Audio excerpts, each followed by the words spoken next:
tal, chicos? Bienvenidos a mi canal ACGM2007. En este vídeo vamos a hacer el slime, digamos plastilina casera, y los ingredientes son 2 tazas de harina de trigo, media taza de sal, una taza de agua tibia y 4 cucharadas de aceite.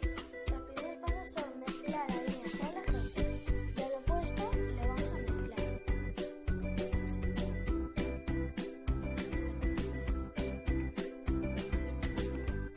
Y ahora vamos a echar una taza de agua tibia. Transición y volver. Ya hemos echado la taza de agua tibia. Ahora vamos a revolver. Transición y volvemos. Adivinad por qué estoy haciendo tantas transiciones. Porque no tengo apoyador ni nada para poner la tablet. Eso que lo estoy cogiendo en la mano, o sea que tengo que hacer transiciones, ¿vale? Transiciones.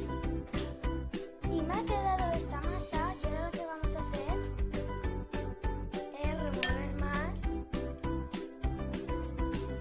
Vamos a remover un poco más porque aún se nos pega los dedos, porque mirad, se nos pega. Removemos.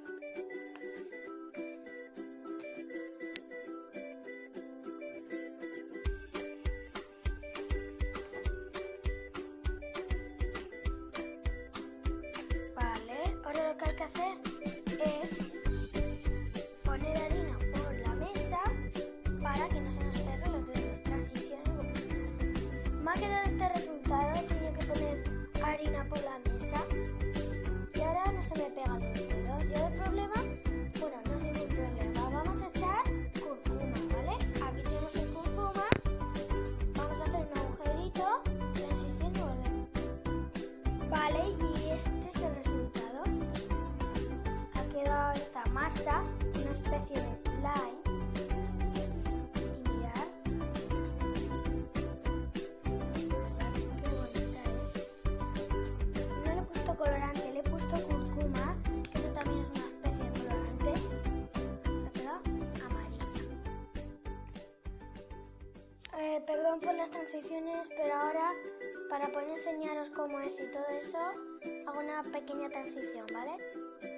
Vale, y así es como es. Mirad, es slime.